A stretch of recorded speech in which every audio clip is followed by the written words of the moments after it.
Good morning, good afternoon, good evening to everyone, and welcome to today's webinar. I hope you're all healthy and in good shape, and you have a stable internet connection to join today's event. My name is Raimund Meyer. I'm Senior Water Resource Management Specialist at the World Bank, and I'm the task team leader of the Danube Water Program, which is jointly implemented by the World Bank together with the International Association of Water Service Companies in the Danube River catchment area, with its president, Mr. Walter Kling, who is also with us today and who will moderate the webinar. One key objective of the Danube Water Program is to support knowledge sharing in the Danube region for the creation of a community of knowledge of senior professionals, allowing to learn from each other and discuss also new ideas. In that tradition, the Danube Water Program launched a new so-called Know Now webinar series, focusing on up-to-date topics relevant for the water sector in the Danube region. So it's my pleasure to welcome you to the first edition of this new series with the engaging title, Now It's Clear, Changes and Chances in the Revised EU Drinking Water Directive. The recently revised EU Drinking Water Directive has entered into force in January 2021, so it's a very much up-to-date topic, bringing along new elements and obligations compared to the previous version of the directive.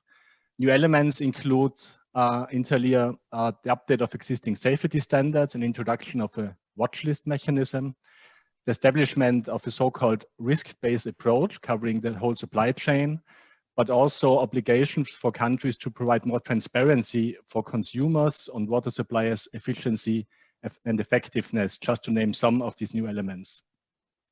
So it will be very interesting for us today to hear what the revised directive brings along and what it means for administrations, utilities, but also for consumers in the region.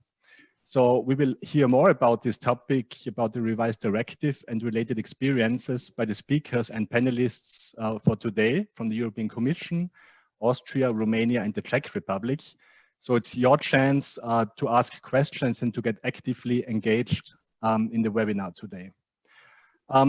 Just a couple of brief logistical points in the beginning also. This session will be recorded and made available on demand online.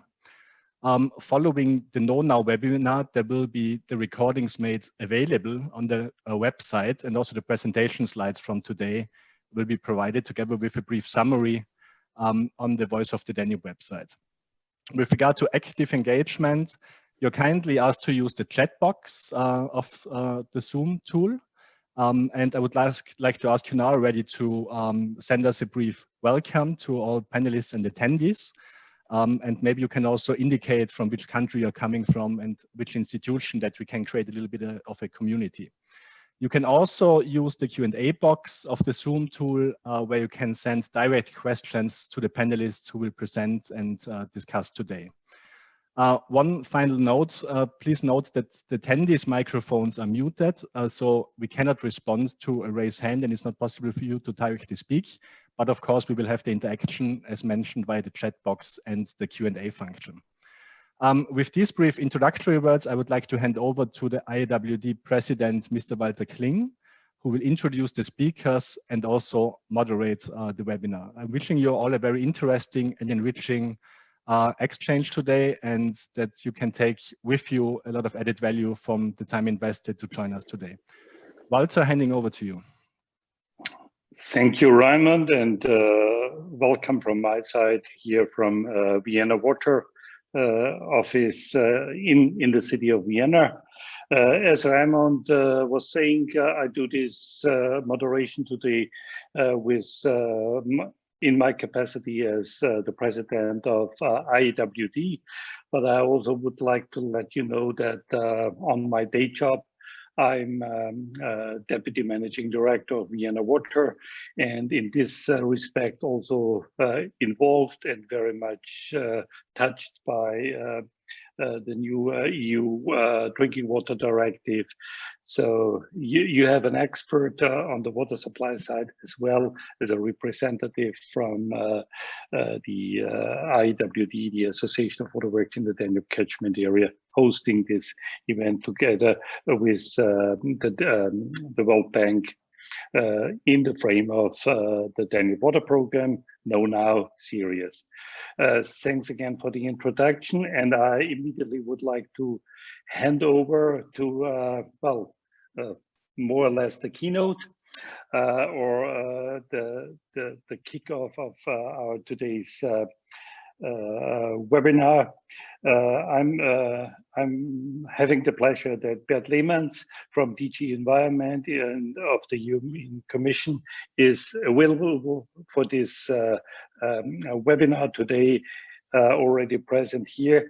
And he will start off in introducing the topic with his presentation with the title Ensuring the Quality of Water for Human Consumption, the revised EU Drinking Water Directive, which kicks off now the topic for the coming hour. Thank you, and to you, Bert Lehmann. Okay, thank you, Walter. I will share my screen.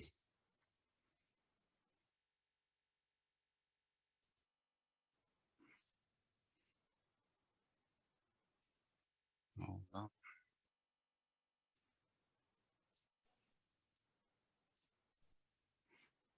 Okay, going to the beginning. I suppose you can see a black box. Yes, so I will try to remove it. Hold on. Okay. First of all, just good morning to everyone, and thank you, of course, for this invitation and this opportunity. So, my name is Bert Leemans, and I joined DG Environment at the Commission last year. So at DG Environment, I am responsible for the follow-up and the coordination of the implementation of the recast Drinking Water Directive. As you will see in my presentation, there are also quite some challenges, not only for the member states and for the water suppliers, but also for the Commission, because there are quite some delegated acts and implementing acts which still needs to be adopted by the Commission in the forthcoming years. But I will give you a more detailed overview in my presentation. So my presentation consists of a brief state of play of the recast directive, also to give you some history. Then I will give you a general overview of what's new compared to, let's say, the old Drinking Water Directive.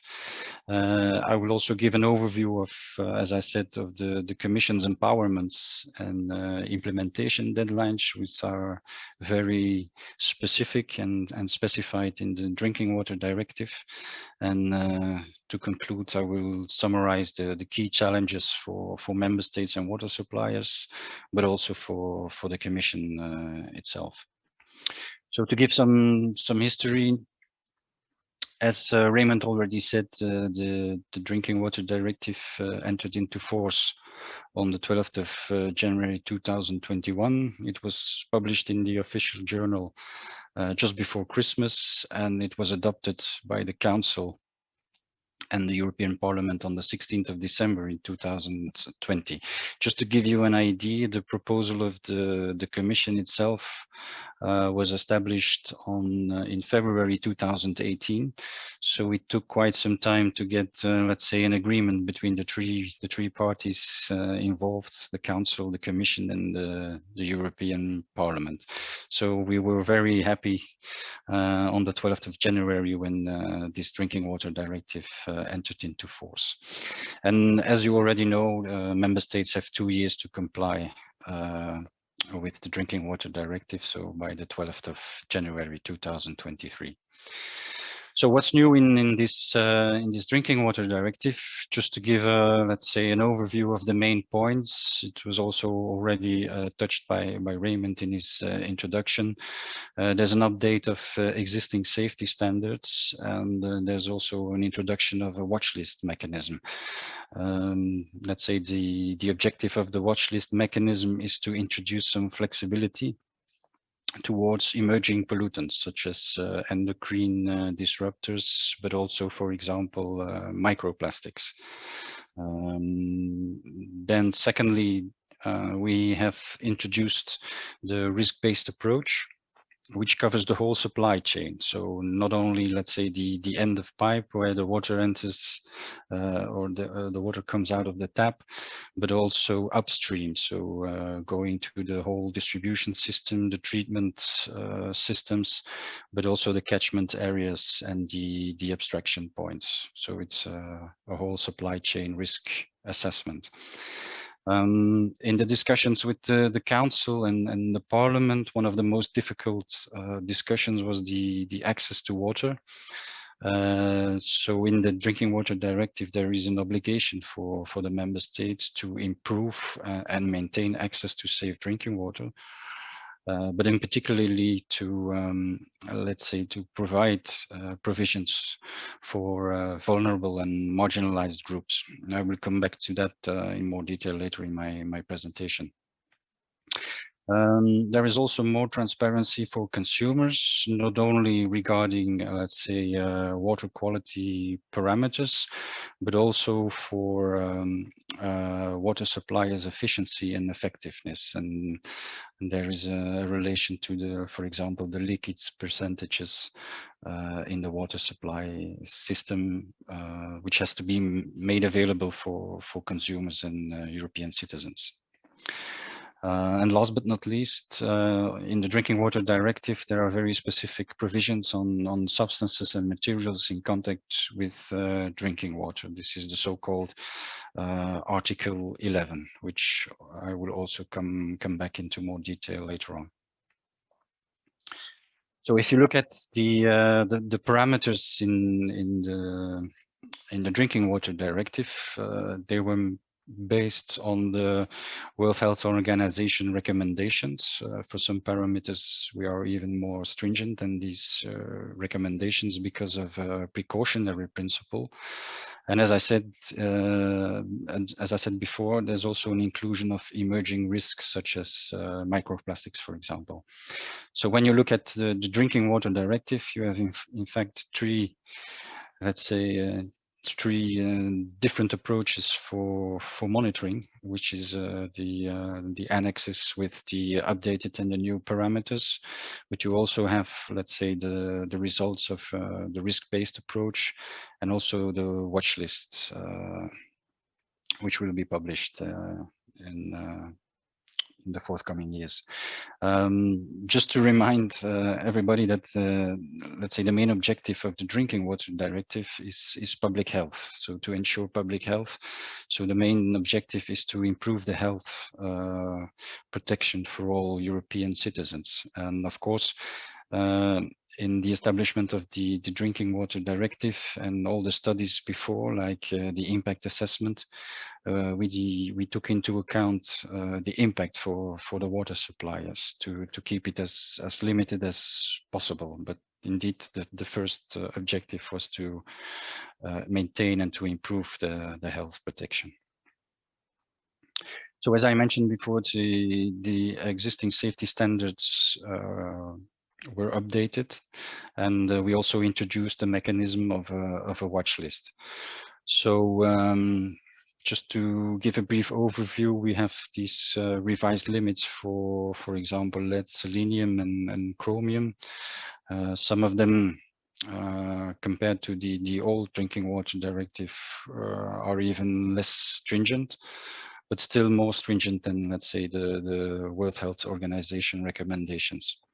What is also important is that we have introduced new parameters in the annexes.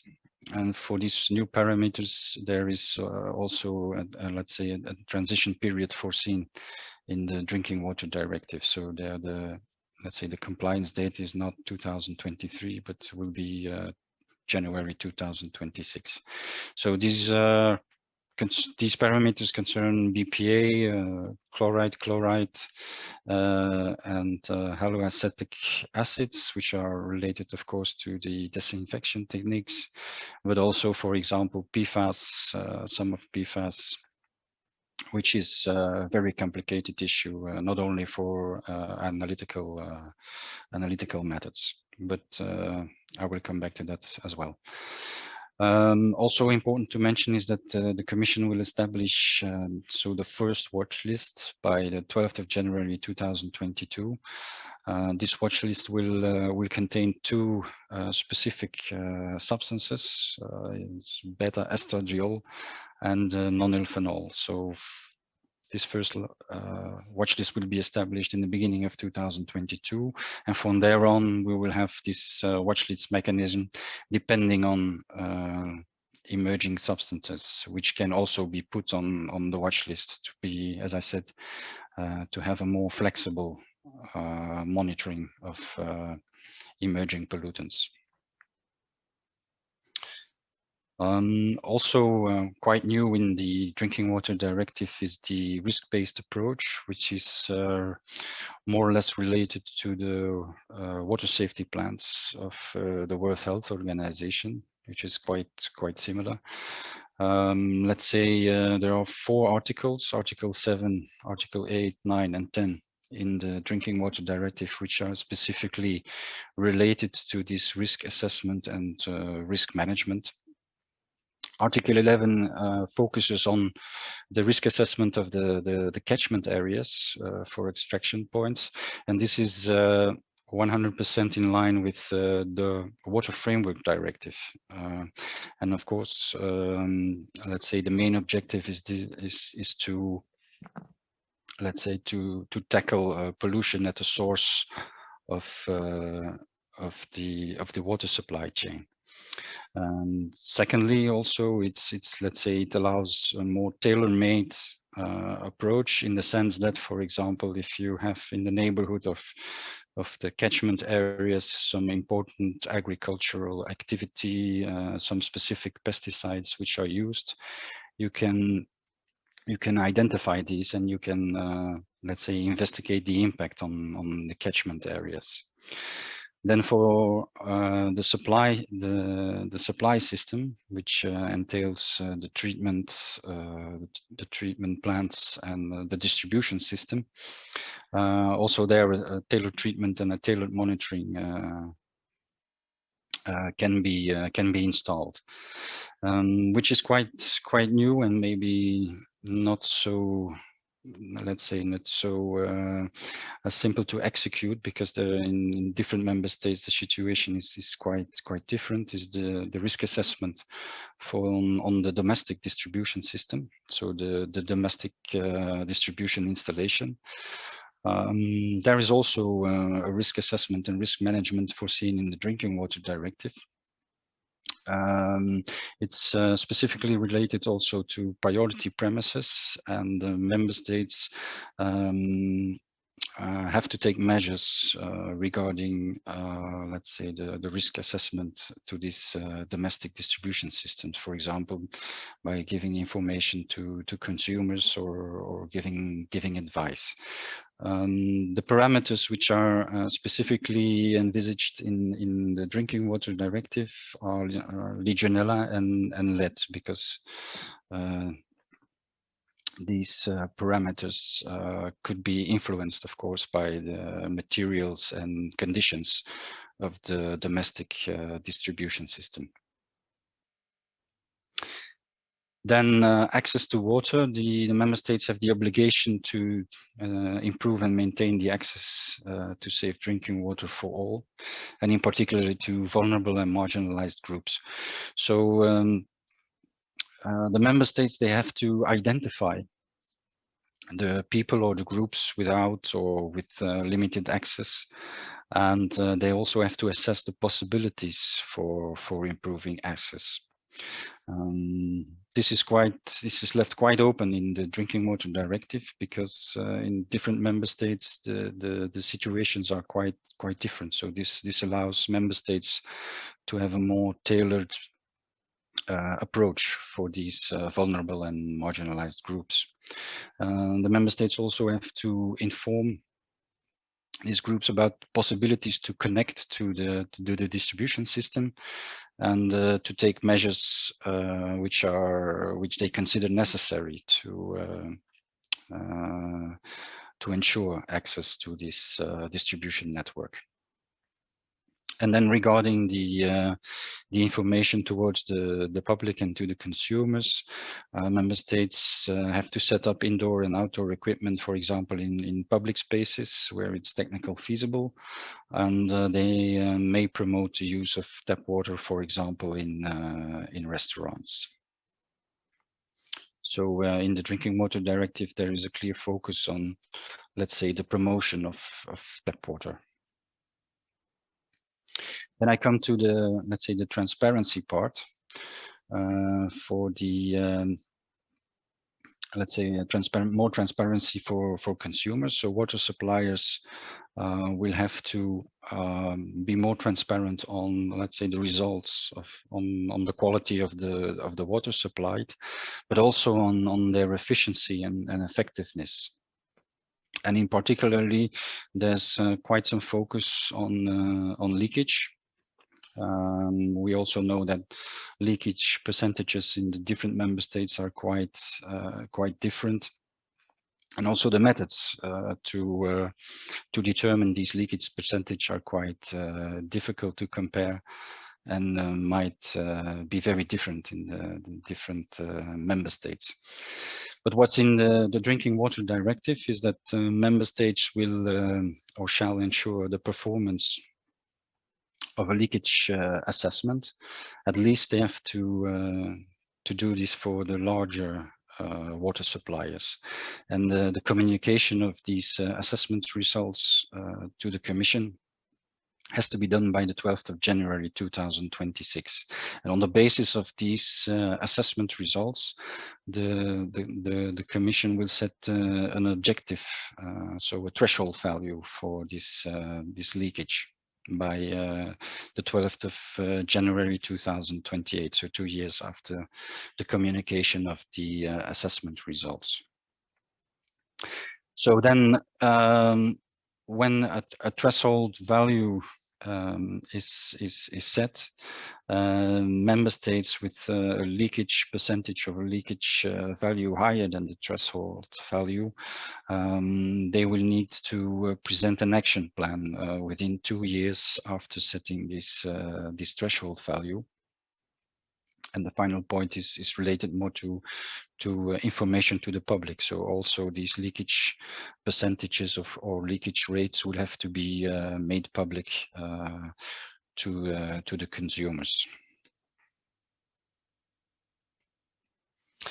So this, let's say, the former part was the provisions regarding obligations for member states, and also directly affecting the water suppliers. But on the other hand, in the Drinking Water Directive, we have some very specific empowerments for the Commission. So the Drinking Water Directive entered into force the 12th of January of this year, but this doesn't mean that the work for the Commission is finished. So specifically, there are delegated and implementing acts in the Drinking Water Directive with very specific deadlines. And just to give more information on what are these delegated and implementing acts, they delegate power to the Commission to adopt acts of general application to supplement or to amend the legislative act, which is in this case the Drinking Water Directive. There is a difference between a delegated act and an implementing act. A delegated act has to be adopted by the Commission, but there is no role for the, in this case, the Drinking Water Committee. So we don't have an opinion or a positive opinion in order to adopt the delegated act. In this case, we will consult the expert group, the Drinking Water Expert Group, and it will be an informal consultation. So a delegated act gives quite some freedom, if I may say so, to the Commission to adopt amendments to the Drinking Water Directive. On the other hand, you have the implementing acts. An implementing act is, of course, also adopted by the Commission, but there is, let's say, quite some difference with the delegated act, in the sense that we need a positive opinion by the Drinking Water Committee.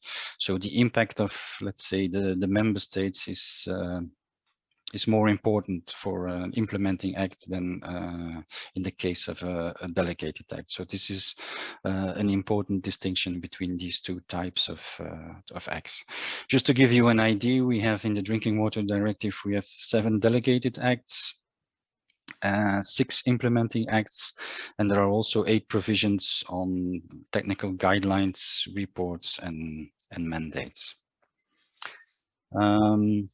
Here is an overview. It's a quite detailed overview, so I won't bother you with all the details, but these are all the implementing acts and delegated acts which needs to be established by a certain deadline.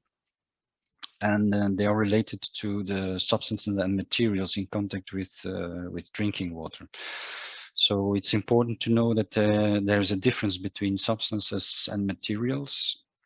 And the approach is also completely different. So just for the good understanding, substances, these are chemical substances, for example, organics, or let's say products, additives, which are used, for example, in polyethylene tubes, etc. And the materials you have to see as the final product which can be a valve or a water meter or a tap point, for example. So, but the approach is quite different. And the first step for the, let's say, the substances is that we are looking to establish a list of starting substances by 2024. So in this respect, we already launched very recently, I think it was last week, let's say a demand to the different member states to transmit their positive lists to the Commission by the 12th of July of this year. So on the basis of the information which is available in all different member states, we will draw up a European positive list of starting substances. And once we have this European positive list, we will have a procedure for application. So manufacturers or applicants, they can apply to put specific substances on these European lists. Of course, this is a positive list, so this means that substances which are on this list are only allowed in the production of materials suited for or suited to be used in the drinking water supply. The same for materials. So we are looking for procedures and methods for testing these materials, also for a conformity assessment procedure applicable to these products, and also for a specific marking. So there we will develop a marking system which will be recognized throughout the whole European Union. So this is really a challenge in the sense that we will have to develop a system which can be used throughout all the member states of the European Union. As I already mentioned, we will establish a first watch list by the beginning of 2022, and on the basis of this watch list, we can add or remove these components, which allow us, let's say, a flexible parameter list. Also important to mention, I think, is for the member states and for the water suppliers, is that the Commission will set a specific format and also modalities for data sets and data collection. So as you all know, in the Drinking Water Directive, there are some obligations for the member states to report to the Commission on the water quality parameters. And the Commission will set a specific format in order to, let's say, to simplify the reporting of the member states towards the Commission, but also, let's say, not to overload the member states with all their reporting obligations towards the Commission. And to organize this, we have launched a call for tender, which was published at the end of 2020, and the contract signature with the contractant is foreseen in March 2021, so very soon. So the idea for this study is to have a study on or to have an analysis of the best practices used today for all the reporting which member states have to do, but also to define a conceptual model on the reporting. So the member states the obligation of the member states for reporting, and there's also an involvement of the European environmental agency in this reporting, as it is for most of the reporting obligations under the different directives. But certainly we will invite member states to discuss the model, but also their expectations on the reporting format. But the objective is definitely to keep it simple and to focus on what is really important in this data reporting. Then on microplastics and PFAS, yes, just to be very brief, the Commission has to establish a methodology to measure microplastics by 2024, and also to establish technical guidelines for analytical methods on PFAS by 2024. Then, as I already said, the Commission will have to set water leakage threshold by 2028. Let's say the two final points are specifically for the Commission. We have to report on potential threats regarding microplastics, medicines, etc., and also the evaluation of the Drinking Water Directive is foreseen by the beginning of 2035. So then I come to the, let's say, the key challenges, let's say on a short term. So for the member states, it will be the implementing the analysis of the new parameters and the monitoring requirements, including the watch list parameters. Also, the introduction of a risk-based approach will entail quite some efforts for the water suppliers, and the measures for the member states to improve the access to water intended for human consumption, and then in particular to vulnerable and marginalized groups. Bert, may I ask you to watch the time for your presentation? Yes, I will conclude. So for the Commission, thank you. The challenge is related to the substances and materials in contact with drinking water, because of course it relates to the internal market, and to establish the methodologies for measuring PFAS and microplastics. So that's it for me. Thank you.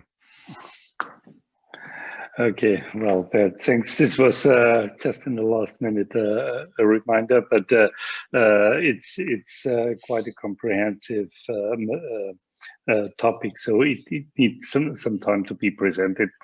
Many thanks for your presentation, and we will now change to immediate reactions, which were prepared.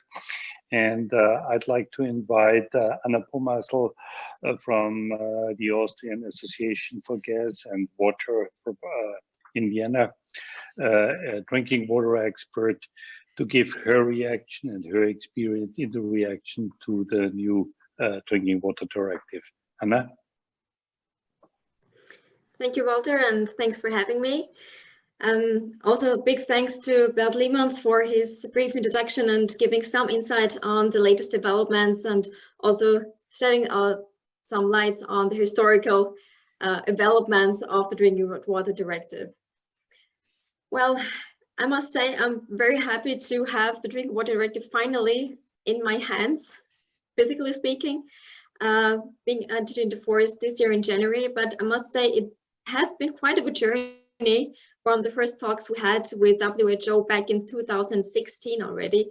We were then quite surprised having no time or possibility to have talks with the European Commission, and then being very much surprised by the draft first published in February 2018. So there were a couple of years where the European Commission worked on that file, but we had no whatever chance to talk to the European Commission to bring in our insights and practical opinions. However, we did make our homeworks. Throughout the last couple of years, we filed surveys, we interviewed our members, local water suppliers in Austria. We issued studies shedding some light on the possible administrative and also financial impact on the water utility providers here in Austria. And we must say, if the draft usually presented in 2018 would have come into force, it would have had huge impacts on the Austrian drinking water suppliers, mainly because of increased monitoring responsibilities. So I cannot agree with you on the point that the Drinking Water Directive has no whatsoever increased financial or administrative impact for the water suppliers. But we do see some major improvements throughout the trial process. So the draft evolved throughout the time. We had the chance to talk to our European partners, to Euro, to other water utilities throughout the European Union. Also took the opportunity to talk to Austrian members of the European Parliament and to our colleagues' ministry in the European Council. And we did see the improvement, particularly on the parameter lists, which were not quite in line with the WHO recommendations of 2016. We did see some improvement on the risk-based approach that addresses now the catchment to tap line, the way the water takes from catchment to the consumer. Also, the additional add-up information with the watch list, a very helpful tool, I see. And I'm personally very curious and looking forward of the new attempts and approach regulating materials in contact with drinking water. Hopefully that story will come to final closure. However, there are still some open questions and some minor points with the directive, particularly being increased monitoring requirements, particularly for the water suppliers. And we fear that there will be additional financial expensive and also documentation needs, requirements addressed to the water suppliers. So there will be an impact whatsoever for the Austrian and also other water suppliers throughout the Danube region as well. And maybe Bert Liemans can shed some light on the intention of the European Commission in the first place, why the Drinking Water Directive takes now also up on the economic and technical information, whereas the Drinking Water Directive, such, and you mentioned it in your presentation, addresses firstly the quality standards for drinking water in the whole of Europe. So whatever purpose is there for addressing also efficiency and efficiency of the water utility supplies in the European Union. Maybe you can shed some light on that. And that's all from my side. I'm very much looking forward to today's discussion, and I'm also happy to answer your questions and communicating also throughout the next couple of years when we have all together to transpose the directive into our national laws, and very much looking forward on that. Thank you, Anna, for this first reaction. And immediately I want to shift to Michaela Vasilescu. She is an advisor at Aqua Team in Romania. And Michaela, I invite you for your reaction on the presentation. You are muted. Please turn on the mic. Sorry. Thank you. Thank you, and thank you to Mr. Liemans for his detailed and comprehensive presentation. And also thank you for the Commission that finally we have a drinking water directive that makes the links between the environmental legislation and I'm talking about Water Framework Directive. So it links the water source with the associated influence on human health. And I'm mentioning here the Water and Health Protocol. I'm following the Water and Health Protocol since 20 years. And now finally, during my working lifetime, I could see these links. So basically, the new drinking water directives brings these new requirements to have the registration and reporting of the waterborne diseases, both communicable, as we know, diarrhea, cholera, hepatitis A, and so on, and hopefully non-communicable diseases, such as acute intoxication with nitrates, known as the blue baby disease, which is an old health problem in some countries in Danube River basin. Until recently, this blue baby disease was related only with the quality of the well water in rural areas. But in Romania, recently, several water suppliers in urban areas have asked the Ministry of Health to approve derogations for exceeding the maximum admissible concentrations for nitrates in tap water. This is transparent on the website of the Ministry of Health. The approach of the new drinking water directive, as I read it and understood, enable the integrated management at the river basin level, starting from the state of the environment and the influence of anthropic activities on the environment, passing through the water treatment and water distribution up to the consumers and his state of health. This new way of looking and integrating drinking water related issues and risks from the catchment to the consumer step requires a good communication and cooperation among all stakeholders. This is why I would like to emphasize on the importance of the institutional cooperation that has to be strengthened, even from the transposition phase of the new drinking water directive. This directive focuses, in my understanding, on water suppliers who have increased responsibilities. And I think that this is an opportunity as well as a challenge for the water suppliers to get involved from the beginning in the transposition process and work together with the responsible authority in each member state. I think also that it is important to keep the experience exchange and training of various stakeholders of the provisions of the new drinking water directive, and initiative like this webinar, but also training session on various specific technical topics should be continuing to be organized in the future. Thank you for the chance to share some ideas with you.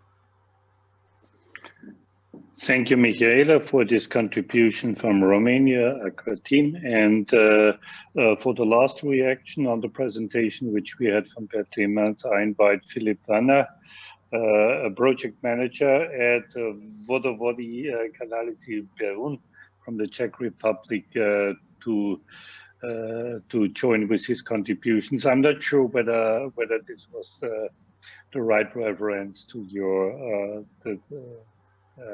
company you're coming from. Filip?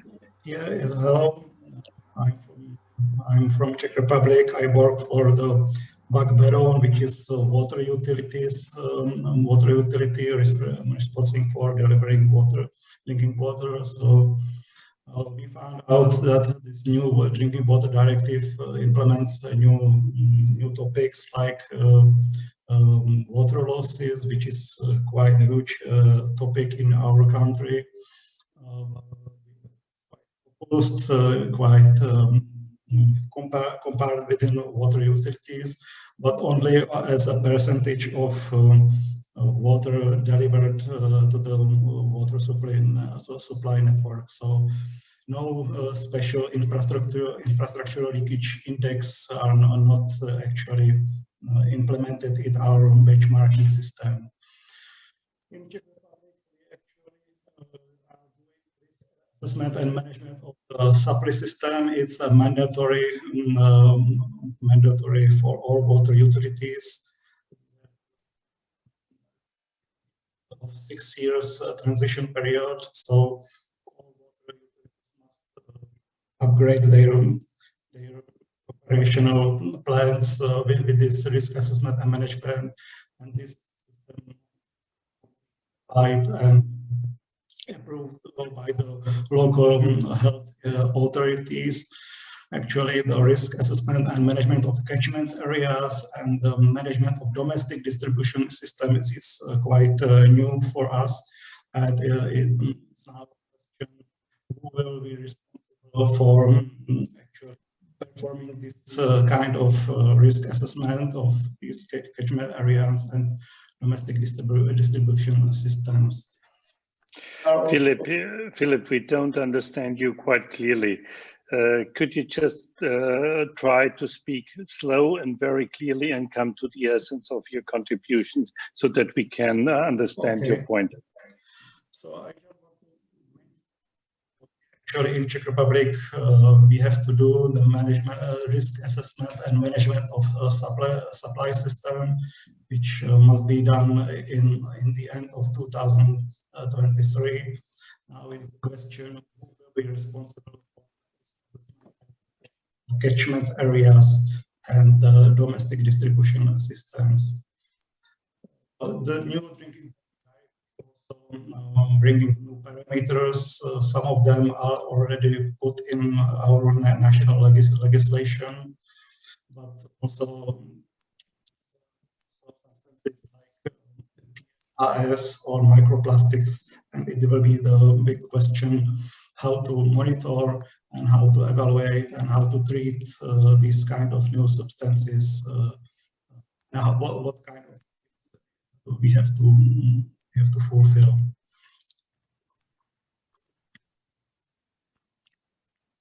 And from my point of view, it seems that the operational costs will increase especially for the small water networks of increased monitoring of these small water network systems.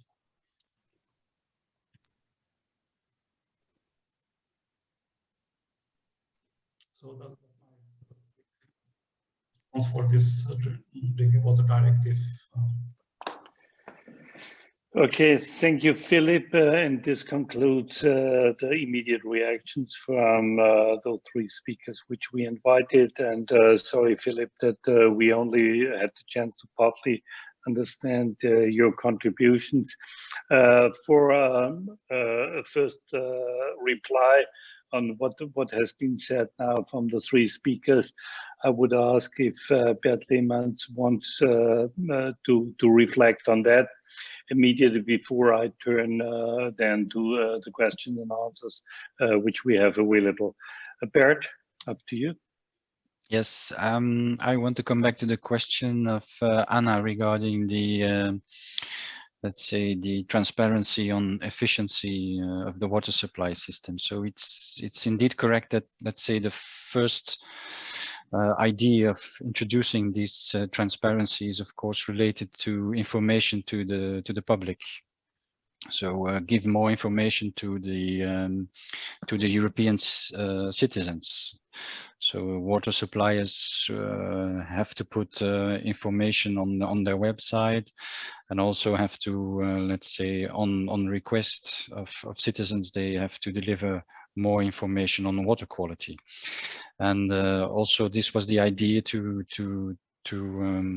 provide more transparency to the European citizens regarding the efficiency of the system. But as you know, in the meantime, we have the European Green Deal, and there's quite some pressure also on water management, and particularly on water scarcity. So, and one of the issues, if you relate this water scarcity to water suppliers, if you look at the water supply chain, one of the main issues is, of course, the leakage percentage. And of course, there are and this of course the Commission is very well aware of. There is quite some differences between the different member states. And but there is quite some pressure on let's say the leakage percentages, because of course this is water which is abstracted from water sources, which is treated and then just leaks into the let's say into the environment, and is not made available.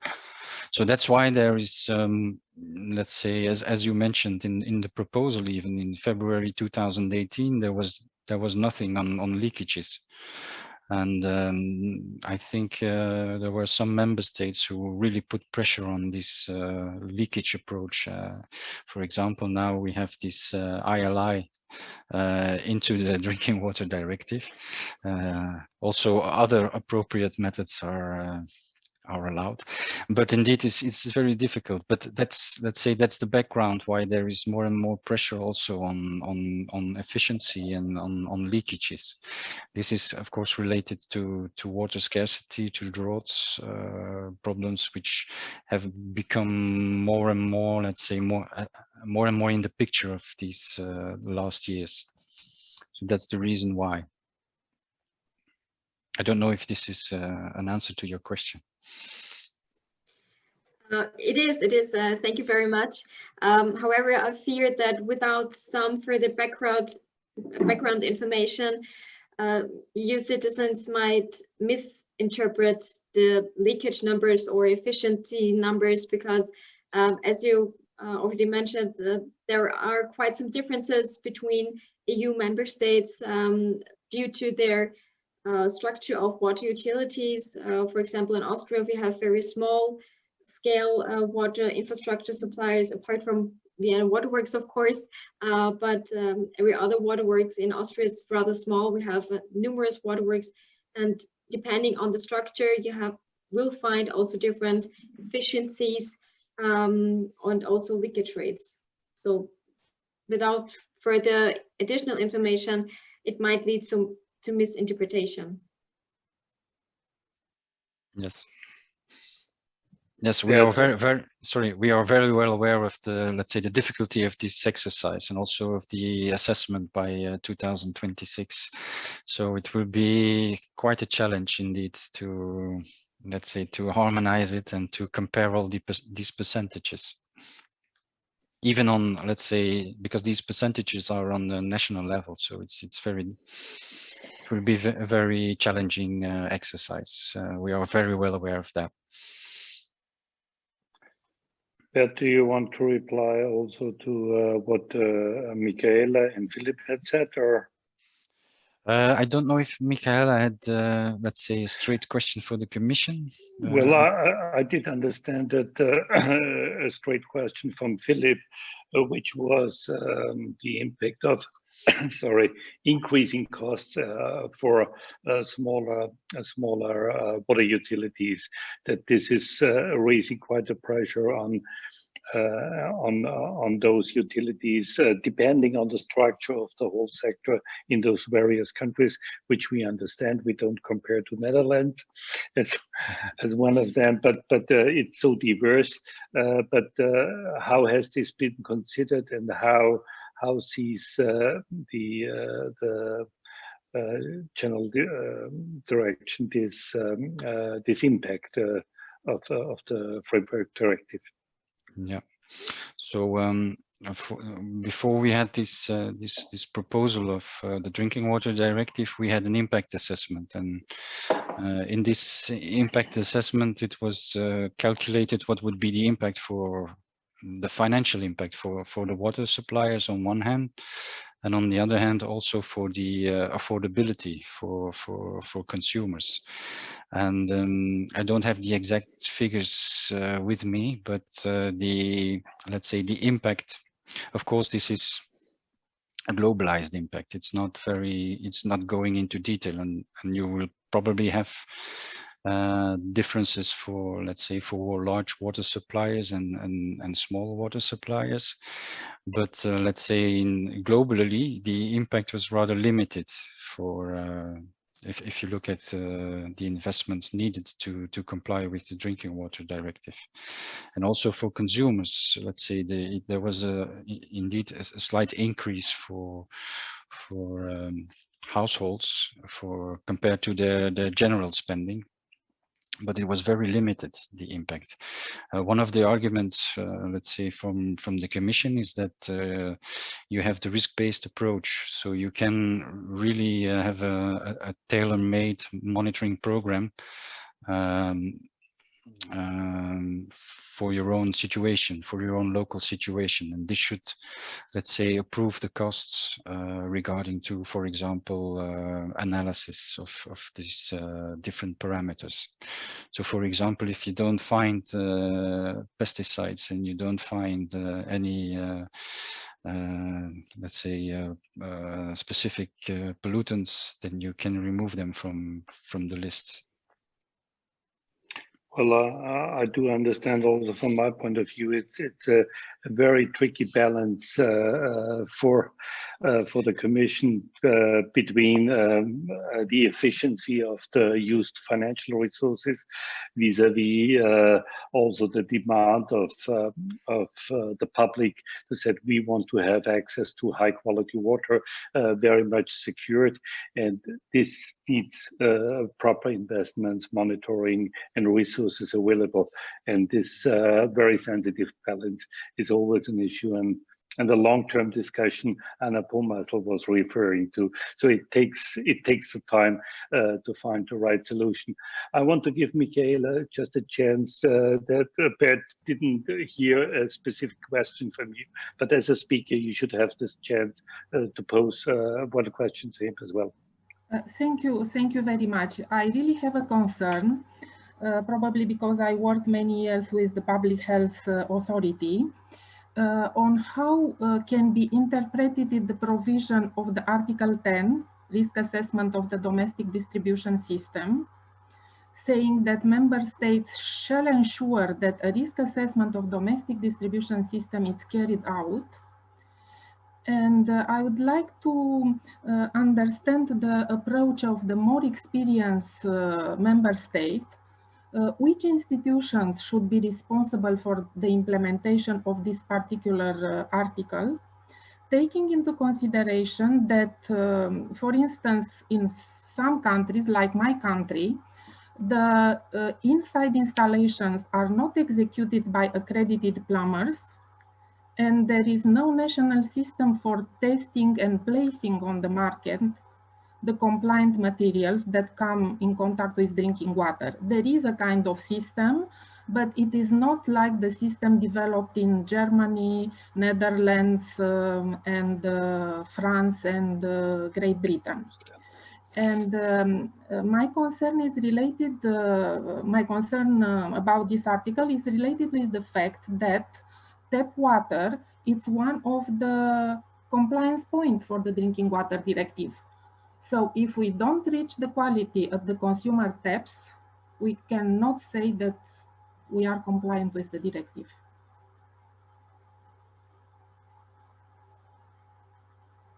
I know it's difficult. I know it's difficult. I expect a kind of thinking, a guidance in which direction we should think to solve the problem. I realize that can't be a final answer at this. Yeah. So I see. So the first question is which authorities should be, or which institutions should be involved or addressed. Of course, from the Commission side, it's difficult to say because we address the member states, of course, and it's up to the member states to decide which institutions shall be involved. But for example, what I see in most countries is, let's take the example of lead, for example.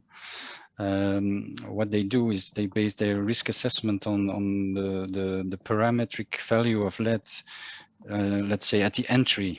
I don't know the specific situation in Romania, of course, but it's the same, the entry in the buildings.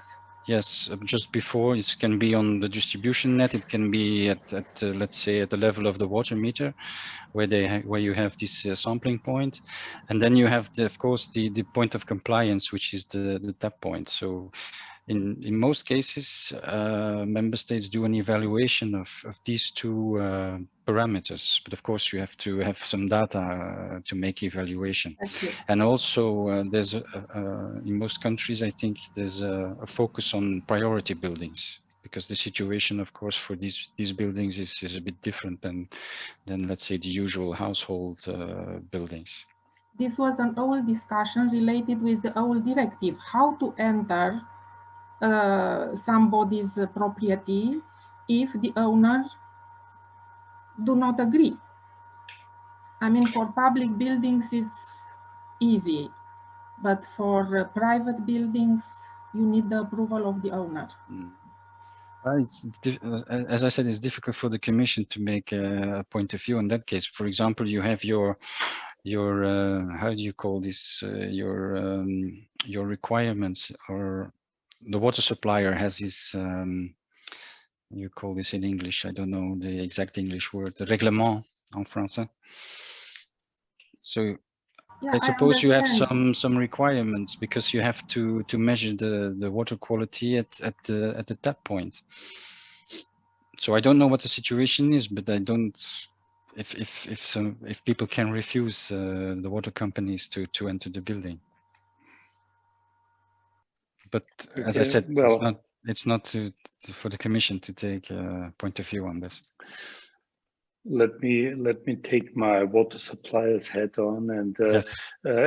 Also give a clear understanding that if we receive a drinking water directive, it's at one hand not up to the Commission to tell us even maintenance details, but I understand also the question from Michaela saying, okay, if we don't have the proper legal background to put things in place which are requested by the Drinking Water Directive, I think you practically just need to go to see this as also 2 years implementing process now, where corrections on legal requirements in your own national country need to be made, need to be adjusted, and this is on the other hand for the European Union always dedicated to the national countries to put things in order. So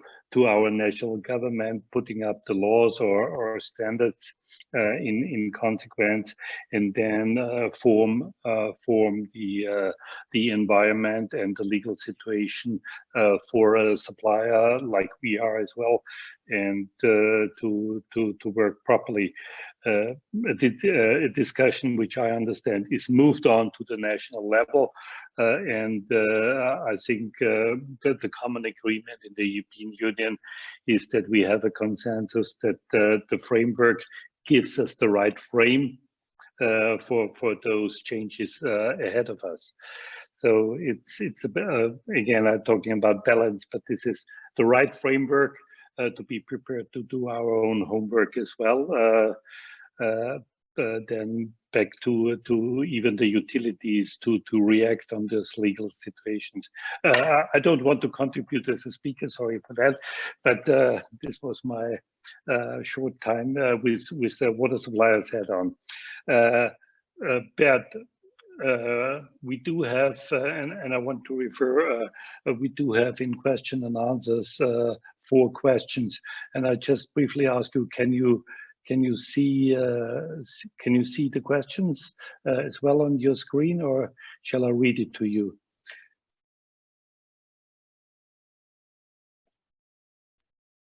I don't. Yeah, I'm muted.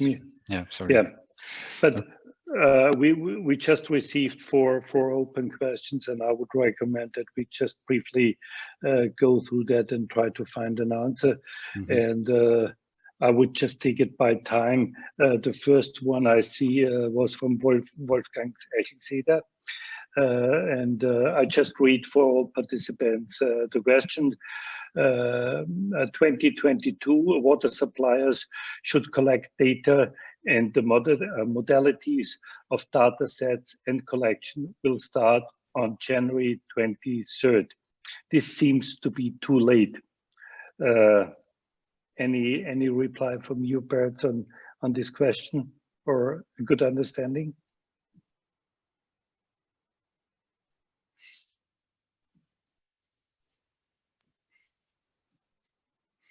Yes, I think it refers to the implementation phase of 2 years in total then.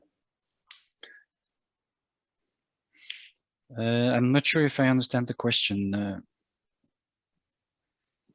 Well, the way I understand is that it's well, if we have 2-1 now in 2022, the supplier should collect data, that this is not an appropriate timing. But I don't want to give an answer from my side, but May I say something? Yeah. Who's that? Michaela, yeah, go ahead. This is Michaela. According to Article 24 from the directive, the transposition process of the directive into the national legislation of the member states will end in 2023. And the transition periods, according to the Article 25, will end in 2026. So I think that it is enough time for legal transposition and also for the measures to be taken for implementation. We are talking of for the transposition 2 years, and for the transition periods for 5 years. Okay, I would say this leads in a too formal discussion about the date set, and sorry for Wolfgang Eichelseder, which I know personally, that this is not a proper answer to your specific question, but probably you will get your answer. Balázs Horvath had some interesting questions, I think, and this is there a link established between the Drinking Water Directive watch list and Water Framework Directive on surface water and groundwater watch list? Bert, could you give an answer on that? Yes, of course. So as I mentioned, for the first watch list will be very straightforward. It will be two substances on this watch list, but then of course we have to think about the mechanism of this watch list, how it will evolve. And of course we already have let's say more experience within the Commission with the watch list on the Water Framework Directive, and also on the watch list related to the Groundwater Directive. The Groundwater Directive watch list is, let's say, not compulsory, so it's not mandatory, but indeed we are looking internally in the Commission how we can, let's say, bring them on the same wavelength, these three watch lists. So this is definitely an action which is ongoing within the Commission. Again, just to avoid that there are let's say some mismatches between the different watch lists, and also to, let's say, to keep the burden for the member states to acceptable level. Bert, the next question I see is from Jan Kwiatkowski, if I say it right. And this is, will the threshold values be country specific? Quite a short question. That's a very good question. So in the directive we have to set a threshold. It's not specified how or who. So we are aware that the situation is very different in the different member states, and the methodology, indeed, the uncertainty on the measurements are, let's say, are quite important. So for me, it's a bit too early to answer to this question, to be honest. Of course, you have to make the assessment, but we will certainly have these discussions within the drinking water expert group on how to, let's say, do the assessments and how the Commission will deal with the results of the assessments. We are very well well aware that this is not an easy exercise, and as already mentioned, I think by Anna, it's very difficult in some cases to have good interpretation of these percentages. So we will continue discussing with the member states and also the stakeholders at the expert group meeting on how to handle this. So for me, it's too early to say yes or no to this question. Okay. Well, thank you. And I'm coming to the last question, very specific on a water quality issue with no name on it. And but the question to you is, why has the parametric value for chromium not lowered immediately? The chromium is namely very dangerous, toxic, even gen toxic, and a very specific question. Could you give us an answer on that? Yes. So I think, as already mentioned, it was quite some process to let's say to arrive to the adoption of the Drinking Water Directive, and this is one of the, let's say, compromises between Commission, Council, and Parliament. So you also, I don't know, from a scientific point of view, you can be very clear, but you also have to take into account, let's say, the political aspect. So when in this case there is made a compromise between, let's say, scientific insights and political issues.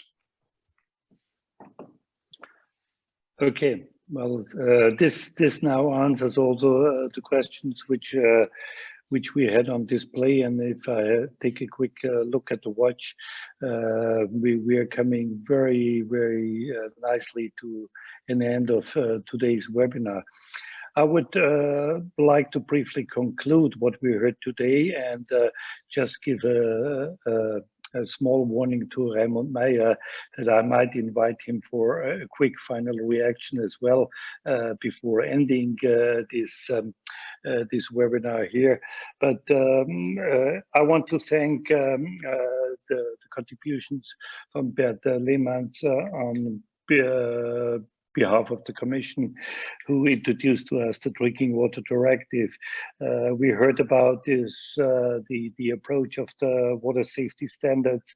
We heard about more transparency for the consumers and the interesting new tool of the watch list and the risk-based approach, which is one of the main changes or main tasks achieved by the new directive. We also heard about interesting empowerments, especially how to deal with the microplastics in future, and that they are recognized, monitored, and a point of concern for the future of the water management. In the reactions, we noticed that it has been a long journey starting in 2016. It needed surveys, it needed studies to develop the contributions from all the countries to support the Commission in developing and drafting in 2018 the first draft of the Framework Directive, and then conclude at the end of the year 2020. Michaela pointed out for us how important health-related topics are in this Framework Directive that need to be addressed, and that institutions need to be strengthened for the cooperation to solve all the problems related to the hazards monitored. And Philip at the end also said, well, it always comes back to the people who need to pay for the water, which is important. So we have to take care about the financial efficiency of what we are doing and how we provide the services, and that the framework is established, and it's the challenge for us to put this properly in place as utilities in the various municipalities and cities. I want to thank Bert Lehmann for his contributions. I want the speakers also to thank for their contributions and discussions on the screen, as well the others who posed questions to us. And I think we came to a very interesting final end of 1 hour 50 minutes, who gave us quite a very good picture of this interesting start of the new Drinking Water Directive of the EU Commission. So with that, with my thanks, I just hand over to Raimund Meyer for a final last word before we come to the end of our meeting. Thank you. Thank you very much, Walter. Perfect moderation. We are exactly on the minute on time. So thanks a lot to all participants. Bert, thanks a lot really for giving the presentation. I know you invested quite some time in preparing it, but also for giving the answers really to the questions on the spot. So I think that was extremely helpful. And I think what it also shows is that it's a process. I mean, the responsibilities for the Commission, but of course also for the member states who are responsible to comply also with the directive. And it's a directive which is applied legally binding, you know, all over the European Union space, from Portugal to Romania, from Cyprus up to Sweden. So there has to be a certain flexibility also for countries in order to implement it in the most suitable way at national level. So there's definitely also homework to be done at national level for the implementation of the directive. So thanks a lot to you. Thanks a lot also Michaela, Anna and Philippe for your contributions and for your immediate reactions. I think this really opened a very nice discussion also, very interesting questions ahead of us. And maybe a little bit promotional exercise also from our side, because in the frame of the Danube Water Program, there's a very strong focus on water supply and sanitation services delivery, and we also have capacity building activities ongoing since many years, which touch upon a couple of these points, a lot of actually these new points coming from the new Drinking Water Directive, like the whole point on non-revenue water, benchmarking activities, improving efficiency of the utilities, but also water safety planning and crisis management. So there's a lot going on in terms of capacity building under the Danube Learning Partnership of the Danube Water Program. And we see this now also backed up by the Drinking Water Directive, when we had discussion also within the Danube Water Program team in preparation of this webinar. So this was very nice and interesting to see. And we very much look forward to continue working on these topics jointly with the countries in the Danube region, with the utilities, with the administrations, in order to move ahead to achieve this final goal of universal access to water supply, but also sanitation services for the population in the region. Saying sanitation services, just in the end now putting a final slide on the screen. Just give me 1 second. Because what I mentioned in the beginning is that we launched this new Know Now series, and this was the first one on the Drinking Water Directive. But we are already planning the next event, which will take place on the 18th of March 2021, again with involvement of the European Commission. So thanks, Bert, to you and to your colleagues also who agreed to participate at the next upcoming event, where we will discuss the ongoing review of the EU Urban Wastewater Treatment Directive. So another important and interesting topic coming up. So look out for emails. We are currently preparing the program, and we would be very much looking forward, very much interested to have like similar tendency level also, so people who are interested to join. Please look out, and we would be happy to welcome you at the next upcoming events then again. So thanks again to everybody, also to all the participants, and all the presentation as mentioned, just final word, will be uploaded. The presentation from Bert will be uploaded to the Voice of the Danube website, but also the recording of the summary will be made online available, that you can use this information and also have discussions back at home with colleagues at national level. So thanks a lot, and I hope everybody's looking forward to a coffee, afternoon coffee, and I hope you enjoyed the session, and we hope to see you again in the next event. Thank you very much.